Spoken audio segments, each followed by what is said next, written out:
تو آپ گویا کہ معاشرے کو ایک ایسا ناقص فرد دے رہے ہیں جو معاشرے کے بوجھ ہو سکتا ہے. حالانکہ والدین کو سوچنا چاہیے کہ جو میں آج اپنے بچے سے کروانا چاہ رہا ہوں آیا کہ میرا بچہ بھی وہ کرنا چاہتا ہے. تو اس لیے یعنی آپ یہ کہنا چاہ رہے ہیں کہ جو اسکول ہے وہ نہیں بلکہ گھر کا ماحول بچے کی شخصیت پہ سب سے زیادہ پہلے اثر انداز ہوتا ہے. مغرب کے اندر ہمیں سکھایا جاتا ہے کہ آپ نے تسلیم و رضا نہیں ہونی چاہیے آپ کے اندر. پرائمری سوشلائزیشن ہے یہ ہمارے گھر سے ہوتی ہے. صحیح بات ہے. اور ہمارا اسکول بعد میں اس کو بہتر کرتا ہے.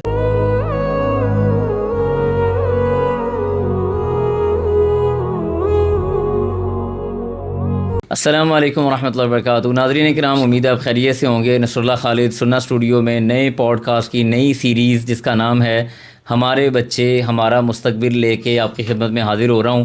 یہ بڑا اہم ترین موضوع ہے اور اس موضوع پر گفتگو کرنے کے لیے ہمارے پاس اسٹوڈیو میں جو ہماری مہمان شخصیت موجود ہیں، ماشاءاللہ ہمارے جنوبی پنجاب کی معروف شخصیت ہیں حافظ حسن الرحمان تقوی صاحب.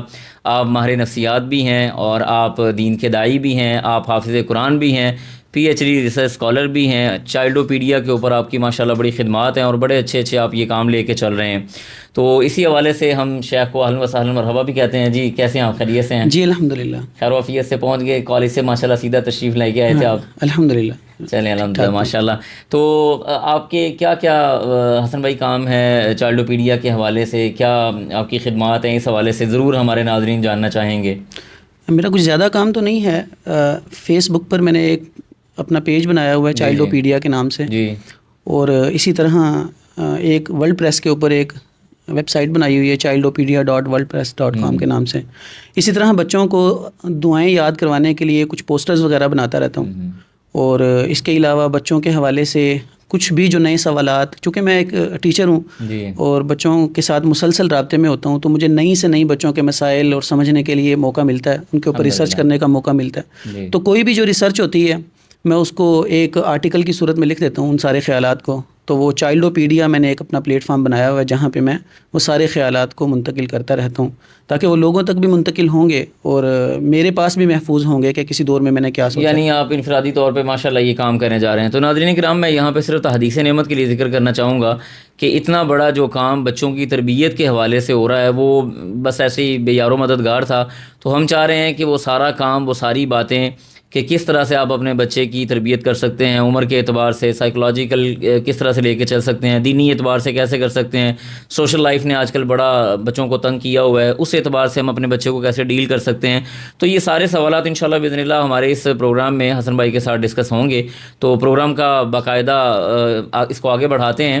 تو سب سے پہلے حسن بھائی آپ یہ بتائیں کہ آپ کے خیال سے تربیت کس چیز کا نام ہے؟ آپ تربیت کی کیا ڈیفینیشن کریں گے؟ دیکھیں، ایک تربیت وہ ہوتی ہے جو ہمارے ہاں عام گفتگو میں بولی جاتی ہے اور ایک ڈیفینیٹلی بچوں کے اعتبار سے، چائلڈ کے اعتبار سے ہوگی. تو کیا تربیت کی کیا تعریف کرتے ہیں آپ؟ آپ اس کو کچھ اس انداز سے سمجھیے کہ جب ہم ایک بچہ ہمارے گھر میں پیدا ہوتا ہے نا، تو ہم نے اس کو اس کی انفرادی زندگی اور اجتماعی جو سماجی زندگی اس کو سامنے ملنے والی ہے اس کے لیے تیار کرنا ہوتا ہے تاکہ وہ ایک بہترین شہری ہو، اللہ رب العزت کا محبوب بندہ بن سکے. اس کے لیے اس کو ایک طاقتور شخصیت بنانا ہوتا ہے. تو آپ اس کو اگر قرآن مجید سورہ بقرہ کے اندر حضرت ابراہیم علیہ السلام کی جو دعا ہے کہ ربنا وبعث فیہم رسولا منہم یتلو علیہم آیاتہ ویزکیہم ویعلمہم الکتاب والحکمہ، اور اسی طرح ویعلمہم الکتاب والحکمۃ ویزکیہم کے الفاظ بھی قرآن مجید میں ہیں. تو یہاں پہ یعلمہم الکتاب والحکمہ یہ پہلا سٹیپ ہے. اور اس کا جو مقصدیت ہے وہ یزکیہم، تزکیہ نفس ہے. اب یہ جو تزکیہ نفس ہے دراصل یہ تربیت ہے. تو ہم یہ کہہ سکتے ہیں اس آیت سے کہ دراصل ہمارے تعلیم کا پورا سسٹم، ایجوکیشن کا جو ہمارا فارمل سکولنگ ہے وہ ساری کی ساری دراصل تربیت کے لیے ہوتی ہے. پہلی بات. دوسری بات یہ آپ سمجھ لیجئے کہ تربیت جو ہوتی ہے وہ بچوں کے دل، ان کے ضمیر، ان کے جذبات، ان کی عادات، ان کے رویوں کو پیدا کرنے والی محرکات اور ان کی شخصیت کو بنانے والے جو محرکات ہیں ان کو ڈیل کر رہا ہوتا ہے. صحیح سے، یعنی تربیت وہ والا نہیں بس نارمل صحیح جی کھانا پینا جی میرے مربی ہیں میرے محسن ہیں، ایسے نہیں، بلکہ ہم اس کے مکمل ایموشنز تک کو بھی دیکھیں گے اور اس کے مطابق معاملہ کریں گے. اچھا حسن بھائی بتائیں، جو تعلیم اور تربیت ہمارے ہاں، چونکہ جیسے آپ نے ابھی بات کی کہ ہمارے جو اسکولنگ ہے یا اسکول کالج وغیرہ یہ سارا تربیت کے اوپر بیس کرتا ہے، لیکن بہرحال وہ تربیت ہو رہی ہے نہیں ہو رہی وہ ایک الگ مستقل بحث ہے. تو تعلیم اور تربیت کے درمیان میں کیا فرق ہے؟ یہ عام طور پہ ہمارے ہاں اس کے اندر جو ایک فرق ہے وہ نہیں کیا جاتا. آپ ایسے سمجھ لیجئے کہ تربیت ایک بہت بڑا دائرہ ہے اور تعلیم اس کے اندر ایک چھوٹا سا دائرہ ہے. تعلیم آپ کو پہلے معلومات دیتی ہے جی. پھر وہ بہت ساری معلومات اکٹھی ہو کے علم بن جاتا ہے. پھر وہ جو علم ہے اس کے ساتھ ساتھ آپ بچوں کو ہنر اور سکلز بھی دینے کی کوشش کرتے ہیں. جبکہ جو تربیت ہوتی ہے یہ اس علم، اس معلومات اور اس سکلز کو کس زاویے، کس سمت میں جا کر استعمال کرنا ہے اور کس انداز میں استعمال کرنا ہے، یہ دیتی ہے تربیت. آپ ایسے سمجھ لیجئے کہ دماغ کی جو خوراک ہے نا یہ ہے تعلیم. ٹھیک ہے جی.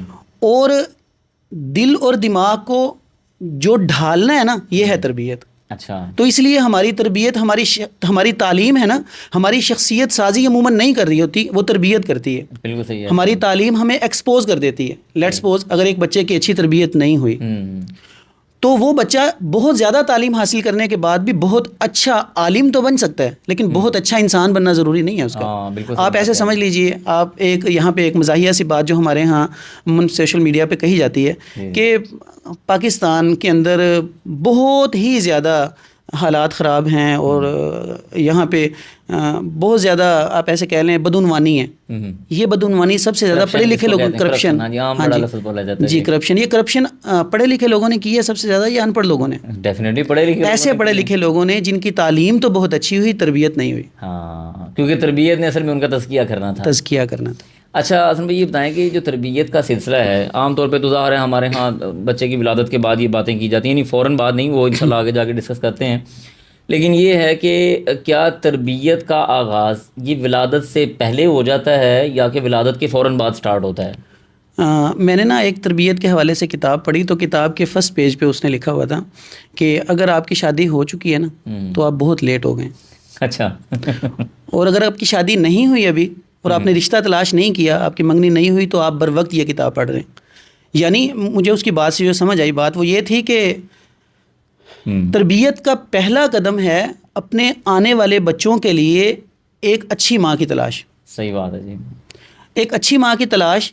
آپ اپنے بچوں کی جیسی تربیت کرنا چاہتے ہیں اس طرح کی ایک تربیت یافتہ والدہ کی ضرورت ہے. اور یہاں پہ میں بات ایک کوٹ کرتا جاؤں، جیسا کہ قرآن مجید میں غالباً سورہ نور میں ہے کہ الطیبات للطیبین والطیبون للطیبات، کہ اگر آپ ایک طیبہ خاتون کے ساتھ نکاح کرنا چاہتے ہیں تو آپ کو طیب بننا پڑے گا. ہاں، یہ تو بات ایسی. تو اس کا مطلب یہ ہوا کہ تربیت کا پہلا قدم ہے اپنی اصلاح، اس کا دوسرا قدم ہے ایک اصلاح یافتہ بیوی کی تلاش، اور اس کے بعد پھر یہ معاملہ آگے بڑھے گا. تو تربیت کا پہلا قدم ہے بچوں کے لیے اچھی ماں کی تلاش. بچوں کے لیے اچھی ماں کی تلاش. تو یہاں پہ یقینی طور پہ ہمارے ناظرین یہ چاہیں گے کہ ہماری یہ تربیت بھی ہو کہ ہم اچھی ماں کی تلاش کر سکیں. اچھی ماں کی تلاش بھی تو تبھی ہو سکتی ہے حسن بھائی جب پہلے سے تربیت ہوئی ہوگی اس طرح کی. جی بالکل. جی جی جی جی. جو تربیتی چیزوں کو اہمیت دیتے ہوں گے، اخلاقیات کو، رویوں کو، اقدار کو جو اہمیت دیتے ہوں گے تو وہ انہیں چیزوں کو تلاش کریں گے. اچھا، اب اس میں چلیں یہ بات صحیح ہے جی، ہمیں مطلب ایک اچھی خاتون کو تلاش کرنا ہے، پھر اگلے معاملات وغیرہ چلیں گے. وہ دیکھیں شادی کے بعد بچے کی ولادت ہو گئی ہے، بچہ آ گیا. سوال یہ ہے کہ کیا والدین کے رویے بچوں کو متاثر کرتے ہیں کسی بھی اعتبار سے؟ یعنی لاڑ پیار کے اعتبار سے آپ کہہ لیں، سخت گیری کے اعتبار سے کہہ لیں، چیخنے چلانے کے اعتبار سے کہہ لیں، تو کسی بھی اعتبار سے کیا والدین کے رویے بچوں پہ مؤثر ہوتے ہیں؟ یہ ذرا تھوڑا سا اس پہ میں چاہوں گا تفصیل سے گفتگو ہو جائے. نصر اللہ بھائی، ہمارے والدین کے نا عمومی طور پر جو ہمارے پاکستانی معاشرے تک کی بات ہے، ہمارے والدین کے عموماً 3 قسم کے رویے ہوتے ہیں. پہلے قسم کے رویے ان کو ہم کہہ سکتے ہیں جابرانہ رویہ. جی جی، سخت یعنی رویہ. ہاں، اتھوریٹیرین رویہ، یعنی اپنے حکم کو مسلط کر دینا. جی جی جی، دباؤ ڈال کے رکھنا بچوں کے اوپر. بس میں نے جو کہہ دیا وہ کہہ دیا، بس وہ کہہ دیا، آپ کو وہ کرنا پڑے گا. بچے کی سوچ سمجھ کی صلاحیت کو بالکل ملیا میٹ کر کے رکھ دیا جاتا ہے. بچے کے کانفیڈنس کو ختم کر دیا جاتا ہے. اس کی ڈیسیژن میکنگ پاور جو ہے اس کو بالکل ختم کر دیا جاتا ہے. اور بچہ بس وہ لکیر کا فقیر ہوتا ہے. بچہ فقط ہر کسی سے یہ مطالبہ کرتا پھر رہا ہوتا ہے کہ مجھے کوئی رستہ دکھائے، مجھے کوئی لکیر لگا دے تو میں اس کے اوپر چلوں. کیونکہ اس کی وہ ساری صلاحیتیں جو اس کی تخلیقی صلاحیتیں اس کی پیدا ہونی تھی وہ ساری کی ساری ختم ہو جاتی ہیں. یعنی دباؤ کا یہ نقصان ہے پہلا. جی ٹھیک ہے. دوسری قسم کا رویہ یہ ہوتا ہے جس کو ہم حکیمانہ رویہ کہہ سکتے ہیں. صحیح ہے جی. اتھوریٹیٹیو رویہ. اچھا، یہ رویہ ایسا ہوتا ہے کہ آپ اس رویے کو سمجھنے کے لیے پہلے تیسرے رویے کو بھی ہم تھوڑا ڈسکس کر لیتے ہیں. وہ ہے بچوں کے ساتھ بہت ہمدردانہ رویہ. مستقل نرم مزاجی. مستقل نرم مزاجی آپ کہہ لیں، اور آپ کہہ لیں کہ بچوں کو اگنور کرنا، یا اس میں یہ شامل ہوتا ہے، یا اس میں یہ شامل ہوتا ہے کہ بچوں کو دراصل گھر میں بڑا بنا دینا. بچے فیصلہ کریں گے کیا کرنا ہے. بچوں نے جو کہہ دیا سو کہہ دیا. بچوں کی خواہش دراصل وہ حکم کی حیثیت میں آ جاتی ہے.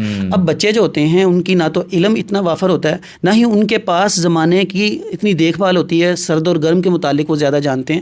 تو جب فیصلے اتنے چھوٹے بچوں کے سپرد کر دیے جاتے ہیں تو ان کے فیصلے بالکل سطحی ہوتے ہیں، تو وہ پورے گھر کو بہت ہی برے ماحول کی طرف لے جاتے ہیں. اس سے بچوں کو کیا ہوتا ہے، بچوں کے اندر نا کچھ خصوصیات پیدا ہوتی ہیں، مطلب ان کے اندر ڈیسیژن میکنگ پاور بہت عروج پہ چلی جاتی ہے. لیکن اس ڈیسیژن میکنگ پاور کے پیچھے جو حکمت غالب آنی تھی نا، سوچ سمجھ، یہ کرنا چاہیے یا نہیں کرنا چاہیے، احتیاط کے رویے، وقت سے پہلے کسی خطرے کو محسوس کرنا اور بھانپنے کی صلاحیت، یہ سب چیزیں ختم ہو جاتی ہیں. یعنی اس کے ایموشنز اس کے اوپر غالب آ گئے، جو اس کے ایموشنز کے اندر چیز آئے گی اسی کے مطابق بچہ اپنی خواہشات کے پیچھے بھاگتا ہے. اور یہ تیسری چوتھی چیز تھی. ہاں، لیکن وہ بچہ جب خواہشات کے پیچھے بھاگتا ہے، جب تک وہ اپنے والدین کے ساتھ چل رہا ہوتا ہے تو والدین اس کی خواہشات کو پورا کرنے کے لیے اس کو مالی طاقت دیتے ہیں، دوسری طاقت دیتے ہیں. جیسے وہ والدین سے الگ ہوتا ہے تو اس کو محسوس ہوتا ہے ہو مجھے تو جیسے کسی نے تیرنا نہیں سکھایا اور سمندر میں پھینک دیا.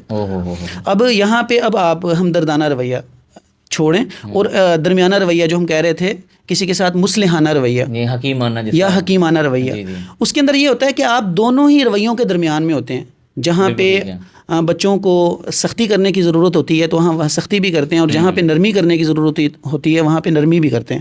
بچوں سے مشورہ بھی لیتے ہیں لیکن آپ فیصلہ کرتے ہیں، اور آپ کے فیصلوں کے اندر وہ حکمت، وہ دانش، وہ دانائی، وہ گہرائی، وہ ساری معلومات جو آپ نے اپنی زندگی کے اندر حاصل کی ہوتی ہیں اس میں آپ شامل کرتے ہیں. بچوں کو اس معاملے کے اندر ساتھ شامل کرنے کے لیے آپ ان سے مشورہ لیتے ہیں، اور پھر بچوں کو اچھے سے پوری بات سمجھا کر، اور پھر اس کے بعد بچوں کے لیے ایک رستہ متعین کرتے ہیں جس کے اندر بچوں کے کنسنسس بھی ہوتے ہیں اور آپ کی سوچ سمجھ صلاحیت اور حکمت بھی اس میں شامل ہوتی ہے. اور میرے خیال سے یہی وہ بچے ہوتے ہیں جو چیزوں کو اچھی طرح سے جج کرنے کے قابل بھی ہوتے ہیں، اور فیصلہ رکھنے کی صلاحیت بھی ان کے اندر زیادہ اچھی ہوتی ہے. تو میرے خیال سے یہ وہی لوگ ہوں گے جن کی تربیت اس انداز سے ہوئی ہے. یہ نصر اللہ بھائی، یہ بچے بڑے ہو کے قائدین میں شامل ہوتے ہیں، یہ مائدین بنتے ہیں، یہ لوگوں کو رستہ دکھاتے ہیں. یہ آسان حالات کے اندر نرم بھی ہوتے ہیں اور مشکل حالات کے اندر یہ لوہے کی طرح سخت بھی ہونے کی طاقت رکھتے ہیں. یہ بچے مشکل حالات میں فیصلہ کرنے کی صلاحیت بھی رکھتے ہیں، اور یہ بچے صحیح فیصلہ کرنے کی صلاحیت بھی رکھتے ہیں. یہ آسانیوں اور مشقتوں ہر اس کے اندر کام کرنے کی صلاحیت رکھتے ہیں. یعنی یہ پکے ہوئے ہیں ہر طرح سے، دونوں سائڈوں سے. اچھا حسن بھائی، مجھے یہ بتائیں، دیکھیں تربیت اولاد کی ہمارے ہاں بات ہوتی ہے، یقینی طور پہ ناظرین بھی اس حوالے سے ضرور جاننا چاہیں گے. تو تربیت اولاد کی ہمارے ہاں جب بات ہوتی ہے تو تربیت اولاد ہی کیوں کہا جاتا ہے؟ بیسیکلی تربیت اولاد کے اندر کیا ہم والدین کو نہیں لے کے آ سکتے، یا یہ کیا چکر ہے یہ تربیت اولاد کے حوالے سے؟ یہ تربیت اولاد دراصل دو رخا ایک عمل ہے. ٹھیک ہے. یہ تربیت اولاد جب ہم کر رہے ہوتے ہیں، کبھی آپ نے یہ سوچا جب ہم تربیت اولاد کی بات کرتے ہیں تو ہم اولاد سے نہیں بات کرتے، ہم والدین سے بات کر رہے ہوتے ہیں. یہ دراصل میں میرا وہ کنسرن تھا. ہاں، کیونکہ ہم نے والدین کو سکھا رہے ہوتے ہیں کہ آپ اپنے اولاد کی تربیت کیسے کریں. تو اس کا مطلب ہے پہلے والدین سیکھیں گے تو یہ ہوگی پیرنٹنگ کی تربیت. صحیح ہے. تو اس کے بعد وہ اپنی تربیت کو استعمال کر کے بچوں کی تربیت کریں گے. تو یہ دو رخا رویہ ہے. اب ہمارے بچوں کے اندر جو سب سے بڑی اللہ رب العزت نے خصوصیت اور خاصیت رکھی ہوتی ہے جس کو ہم نے اپنے حق میں استعمال کرنا ہوتا ہے، وہ ہے ان کی کاپنگ کی صلاحیت. صحیح ہے. بچے دراصل ہمارا ریفلیکشن بن رہے ہوتے ہیں، ایک میرر ریفلیکشن ہوتا ہے. آپ ایسا کبھی کبھی میرر ہوتا ہے، کبھی کبھی سیم بھی ہو جاتا ہے. اس کو کچھ ایسے سمجھیں آپ کہ آپ کے بچے عموماً وہ نہیں کر رہے ہوتے جو آپ انہیں کہہ رہے ہوتے ہیں. بالکل صحیح کہہ رہے ہیں. بچے آپ کے وہ کرتے ہیں جو آپ کر رہے ہوتے ہیں. تو اس کا مطلب یہ ہوا کہ اگر آپ چاہتے ہیں کہ آپ کے بچے باصلاحیت ہوں تو آپ کو خود کو باصلاحیت کرنا پڑے گا. اگر آپ کو لگتا ہے آپ کے بچے نمازی ہوں تو آپ کو ان کے سامنے خود کو نمازی بنانا پڑے گا. اگر آپ چاہتے ہیں کہ آپ کے بچے نیک دل ہوں، نرم دل ہوں، سچ بولنے والے ہوں، ایمانت دار ہوں، وعدہ پورا کرنے والے ہوں، تو آپ کو اپنی لائف کے اندر اس بات کا خصوصی خیال رکھنا پڑے گا کہ آپ کے بچے کبھی بھی آپ کو ایسی حالت میں نہ دیکھیں کہ آپ جھوٹ بول رہے ہیں، بالکل آپ بددیانتی کر رہے ہوں، آپ غیبت کر رہے ہیں. آپ یہ کام چھوڑ دیجئے. آپ کے بچے خود بخود اصلاح کی طرف آئیں گے، اور یہ پہلا قدم اصلاح کا ہے. تو اس کا مطلب یہ ہوا کہ بچوں کی تربیت سیکھنے کے لیے بھی اپنی اصلاح کی ضرورت ہے، اور بچوں کی تربیت کرنے کے لیے بھی اپنی اصلاح کی ضرورت ہے. تو دراصل بچوں کی تربیت سب سے زیادہ اپنی تربیت ہے. میں آپ کی ایسے بالکل ایسے ایک بات مکمل کرنا چاہتا ہوں.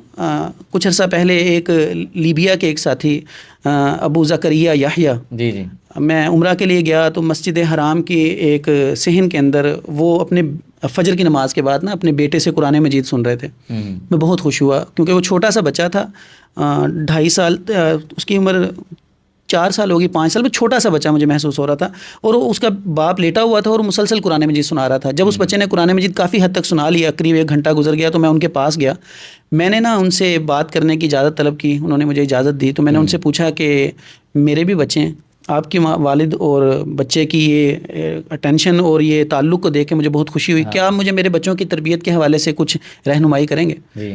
تو انہوں نے کہا ضرور کروں گا، مجھے پہلے یہ بتائیں کہ آپ کے بچے کہاں ہیں؟ میں نے کہا وہ تو پاکستان میں ہیں. کہتے وہ پاکستان میں کیوں ہیں؟ میں نے کہا کیونکہ یہاں عمرہ کرنے کے لیے کافی پیسے چاہیے ہوتے ہیں، تو میں ان کو یہاں نہیں لا سکا. تو کہنے لگے کہ ایسا دوبارہ مت کیجیے گا، جب بھی آپ نے آنا ہو نا اپنے بچوں کو ساتھ لے کے آئیں. تو بچوں کی تربیت کا پہلا اصول سمجھ لیجئے، اپنے بچوں کو ہمہ وقت اپنے ساتھ رکھا کریں. زبردست. اچھا یہ سوچا نا میں نے، یہ جب بات سنی، ویسے اس نے ایک اور بات بھی بتائی کہ اپنے بچوں کے لیے آپ روزانہ دعا کیا کریں، اور دعا سجدے کے اندر جا کے کیا کریں، اور سجدہ بھی اس وقت ہو جب سارے سوئے ہوئے ہیں. یہ دوسرا آپ کام کریں گے تو اللہ رب العزت کی مدد آپ کے شامل حال ہو جائے گی. اچھا پہلا جو اس نے بات کہی نا، تو فوری طور پہ میں نے جو سوچا وہ یہ تھا کہ ہمارے معاشرے میں بڑوں کے کردار چھوٹوں سے بھی زیادہ بگڑے ہوئے ہیں. اللہ ایسے ہمارے ہاں آپ اس وقت دیکھیے جتنے چور، ڈاکو، شراب بیچنے والے، بڑے بڑے کاروبار کرنے والے، سودی کاروبار چلانے والے، کرنے والے، سارے بڑی عمر کے لوگ ہیں. اب وہ ہمہ وقت جب اپنے بچوں کو اپنے ساتھ رکھیں گے اور وہ خود شیطانی عوامل کے اندر شریک ہیں، تو آپ کا کیا خیر، ان کے بچے ان سے کیا سیکھ رہے ہوں گے؟ وہ ان سے ڈبل ہی آگے جا کے کام اٹھائیں. اس کا مطلب یہ ہوا کہ ان کی بات لوجیکل نہیں تھی، وہ اپنے علاقے کے حساب سے بات کر رہے تھے. تو پھر میں نے سوچا نہیں، ان کی بات لوجیکل ہے، مجھے سمجھ نہیں آئی. ان کی بات اس سے زیادہ گہری تھی، میں اس گہرائی میں نہیں اتر رہا تھا. دراصل وہ یہ کہنا چاہ رہے تھے کہ اگر آپ اپنے بچوں کی اچھی تربیت کرنا چاہتے ہیں تو اپنے اوپر نظر رکھیں. ہاں جی، کہ آپ کیسے ہیں، کہاں جا رہے ہیں، اور ہر وقت جب وہ آپ کے ساتھ ہوں گے تو ڈیفینیٹلی آپ اور آپ اپنے بچوں کے لیے پریشان ہیں اور سوچ رکھتے ہیں، تو وہ بچوں کے لیے جو آپ کی خلوص ہے نا، وہ آپ کو بھی درست کرے گا. بالکل صحیح بات ہے. تو یہ بہت خوبصورت مجھے بات، بہت زبردست بات. بلکہ تھوڑا سا میں اضافہ کر دوں گا، میں نے کسی جگہ یہ جملہ سنا تھا کہ بچے آنکھوں سے سنتے ہیں. ٹھیک ہے جی، بچے آنکھوں سے سنتے ہیں، آنکھوں سے دیکھتے نہیں ہیں. تو وہ آپ نے جو بھی ان کو کہنا ہے نا، وہ کر کے دکھانا پڑے گا، تو پھر ہی وہ یہ باتیں کریں گے. تو حسن بھائی جزاک اللہ خیر، زبردست یہ بات ہو گئی، اور بڑی امپورٹنٹ بات ہے کہ بیسیکلی بچوں کی تربیت کے حوالے سے ہمیں ان کے ساتھ، ہمارے ہاں مسئلہ یہ ہے کہ صبح کے وقت ابا جی گھر سے جاتے ہیں، شام کو جا کے ان کو ملتے ہیں، 10 منٹ کے لیے ان کے پاس بیٹھتے ہیں، اس کے بعد پھر موبائل لے کے بیٹھ جاتے ہیں. تو یہ بہت بڑا آج کل ہمارے ہاں مسئلہ چل رہا ہے. تو حسن بھائی ہم اب بات کرتے ہیں، یہ تو عام بات ہوگی، ابھی ہم بات کرنے جا رہے ہیں اسلامک پرسپیکٹیو کے حوالے سے کہ اسلام، دین اسلام بچے کی تربیت کو کس طرح سے ڈیل کرتا ہے.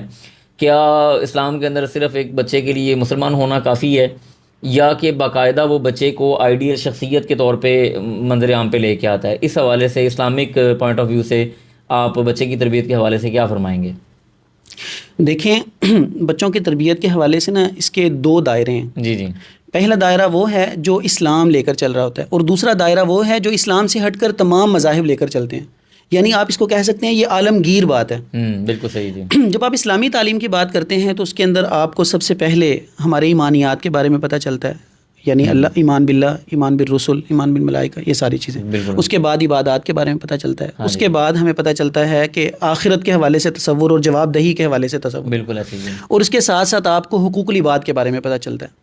یہ ہوگی اسلام کی خصوصیات. لیکن سچ بولا جائے، ہمیشہ وعدہ پورا کیا جائے، دیانتداری کی جائے، اور صبر کیا جائے، غصے پہ قابو پایا جائے، یہ فقط اسلام کی تعلیم نہیں ہے، یہ تو عالمگیر اصول ہیں. یہ فطرت میں اللہ یہ فطرت میں ہیں. یہ ہمیشہ ہر دور کے اندر اچھے انسان اسی کو سمجھا گیا. حتیٰ کہ اس وقت بھی جو مسلمان نہیں ہیں، نن مسلم لوگ ہیں، وہ کرسچینٹی ہو سکتی ہے، جوڈائزم ہو سکتا ہے، بدھزم، کوئی بھی، ایون ایتھیسٹ بھی، وہ سب ان اخلاقی دائروں کو تسلیم کرتے ہیں، مانتے ہیں. تو یہ عالمگیر چیزیں ہیں. سب سے پہلی بات یہ ہے. البتہ یہ بات بالخصوص یہاں پر ذکر کی جائے گی کہ یہ عالمگیر دائرے ہونے کے باوجود یہ مکمل نہیں تھے. کاملیت ان کے اندر آئی جب رسول اللہ صلی اللہ علیہ وسلم تشریف لائے. انما بعثت لاتمم مکارم الاخلاق. بالکل صحیح بات ہے. تو یہ جو تربیت ہے یہ دونوں ہی دائروں کے اندر ہوگی. آپ ایک بچے کو اسلام کی تعلیم بھی دیں گے اور عالمگیر چیزیں بھی سکھائیں گے، لیکن اس کے ساتھ ساتھ چونکہ اس زمین پر رہتے ہوئے اس کو اپنی ضروریات پورا کرنی ہے اور ایک مضبوط طاقت بن کے سامنے آنا ہے. بالکل ایسے تو اس کو باہمت ہونے کے لیے, توانا ہونے کے لیے, اور اس کو ذہین اور سمجھدار ہونے کے لیے اور صحیح باعزت زندگی گزارنے کے لیے اس کو آپ نے دنیاوی دوسری چیزیں بھی سکھانی پڑیں گی. جیسا کہ یہاں پہ ایک حدیث کوٹ کرنا چاہوں گا, پیارے پیغمبر صلی اللہ علیہ وسلم نے ارشاد فرمایا تھا, المؤمن القوی خیر و احب الی اللہ من المؤمن الضعیف. بالکل صحیح بات ہے کہ قوی مومن اللہ کے نزدیک زیادہ محبوب ہے کمزور مومن سے. اب یہاں پر آپ نقطہ نوٹ کیجئے, اللہ کے رسول صلی اللہ علیہ وسلم نے المؤمن القوی فرمایا. اس کے اندر قوی ہونا بھی ضروری ہے اور مومن ہونا بھی ضروری ہے. یعنی آپ مومن ہیں اور کمزور ہیں, اور یہاں کمزوری سے مراد آپ ایمان کی کمزوری لے لیں تو وہ مومن لفظ پورا نہیں ہو رہا. اور اگر ایمان مضبوط ہے اور وہ نہ مالی طور پر طاقتور ہے, نہ ہمت رکھتا ہے کسی کام کو کرنے کی, اور نہ ہی وہ جسمانی قوت رکھتا ہے, تو پھر وہ اس طرح سے اس کام کو نہیں کر سکتا. آپ رسول اللہ صلی اللہ علیہ وسلم کے ابتدائی دور کو دیکھ لیجئے, جب حضرت عمر بن خطاب رضی اللہ عنہ اور حضرت حمزہ بن عبد المطلب رضی اللہ عنہ یہ مسلمان ہوتے ہیں, تو اللہ رب العزت اسلام کو طاقت دیتے ہیں ان کے ذریعے سے. تو ہمیں بچوں کو المؤمن القوی بنانا ہوتا ہے, یعنی ان کو اس زمین پر رہتے ہوئے جو انسانی بنیادوں پر طاقتیں ضرورت ہوتی ہیں, جس میں جسمانی توانائی, جذباتی توانائی جس کو ہمت کہا جائے گا, اور اس کے ساتھ ساتھ اخلاقی توانائی, اور اس کے ساتھ ساتھ مشکلات کے اندر اور پریشانیوں کے اندر گھبرا نہ جانا, انگزائٹی کا شکار نہ ہونا, اور بالکل ہی اپنے بنیادی اخلاقیات سے بے بہرا نہ ہو جانا, یہ ساری چیزیں شامل ہیں. تو میں سمجھتا ہوں کہ اسلام دراصل ایک کمپلیٹ کوڈ آف لائف ہے. تو اسلام ہر چیز کے بارے میں ڈسکس کر رہا ہوتا ہے. یعنی اسلام صرف اس کو ایمانیات کے اوپر نہیں لے کے آ رہا, بلکہ اس کو پراپر ایک آئیڈیل بندہ بنا رہا ہے جو معاشرے کے لیے فائدہ مند ہو. جی, ولا تنس نصیبک من الدنیا. ہاں جی بالکل, آپ دنیا سے بھی اپنا حصہ مت بھولیے. ہاں جی بالکل, یہ نہیں کہ بس چھوٹی سی وہ سارے معاملات ختم ہو گئے. اچھا آپ یہ بتائیں حسن بھائی کہ چونکہ بچوں کے حوالے سے بات ہو گئی, اسلامک پوائنٹ آف ویو سے بھی اختصار کے ساتھ بات کی, آگے جا کے انشاءاللہ ڈیٹیل سے بھی باتیں ہو سکتی ہیں. تو یہ بتائیں کہ عام طور پہ ہمارے ہاں جو بچے ہوتے ہیں, ہماری جو اولاد ہے, اس کو پرسنل پراپرٹی کے طور پہ لیا جاتا ہے. یعنی بعض ایسے حلقے ہم نے دیکھے ہیں کہ وہ ان کو بالکل یعنی میری اپنی ملکیت ہے, ہاں جی, ملکیت کے طور پہ لے آتے ہیں. تو آپ یہ بتائیں کہ یہ ملکیت ہے یا اللہ کی امانت ہے, اس کو ہم کس طرح سے ڈیفائن کر سکتے ہیں؟ وہ اصل میں نا ایک وہ حدیث ہے مشہور, جامع ترمذی میں بھی ہے, رسول اللہ صلی اللہ علیہ وسلم کی طرف منسوب کیا جاتا ہے کہ لا یقتل والد بولدی. اور اسی طرح ایک صحابی رسول نے جب اللہ کے رسول صلی اللہ علیہ وسلم سے شکایت کی کہ ان کے والد ان کے رقم یا پیسہ یا دولت لے لیتے ہیں, تو اللہ کے رسول صلی اللہ علیہ وسلم شاہد فرمایا تھا انت مالک لیبیک. تو یہاں سے نا ایک کانسیپٹ تھا جو ہمارے اندر در آیا, وہ یہ کہ اولاد شاید ہماری پراپرٹی ہے. یاد رکھیے گا, ہمارا یہ جسم یہ بھی ہماری پراپرٹی نہیں ہے. بالکل صحیح بات ہے, جیسے میری مرضی نہیں ہے. جی ایسا نہیں ہے, یہ جسم اللہ تعالیٰ کی پراپرٹی ہے, اور ہمیں یہ ایمانتاً دیا گیا اس زمین پر وقت گزارنے کے لیے. اسی لیے تو ہم اس کو چھوڑ کر چلے جاتے ہیں, اور ہماری اصل شخصیت جو پرسنالٹی ہوتی ہے روح کی صورت میں, وہ باہر سے آتی ہے, ٹھیک ہے, اور اس کے بعد یہاں داخل ثم یرسل الیہ الملک فینفخ فیہ الروح, پھر وہ روح پھونکتا ہے, اور پھر جب ہم دوبارہ فرشتہ آتا ہے اور اس کو لے کے چلا جاتا ہے. تو یہ جسم یہاں پہ پیدا کیا جاتا ہے, یہیں پہ ختم کر دیا جاتا ہے.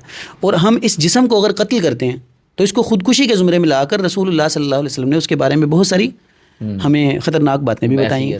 اور اسی طرح اگر یہ مال و دولت جس کو ہم اپنی پراپرٹی سمجھتے ہیں یہ پوری طرح ہماری پراپرٹی ہوتی, تو قیامت والے دن اللہ تعالیٰ ہم سے 2 سوال, جو 5 سوال لا تزول قدم ابن آدم حتی یسأل عن 5 والی حدیث میں 2 سوال ہیں کہ پیسہ کہاں سے کمایا اور کہاں خرچ کیا. یہ دونوں ہی سوال نہ ہوتے اگر یہ پراپرٹی ہماری ہوتی.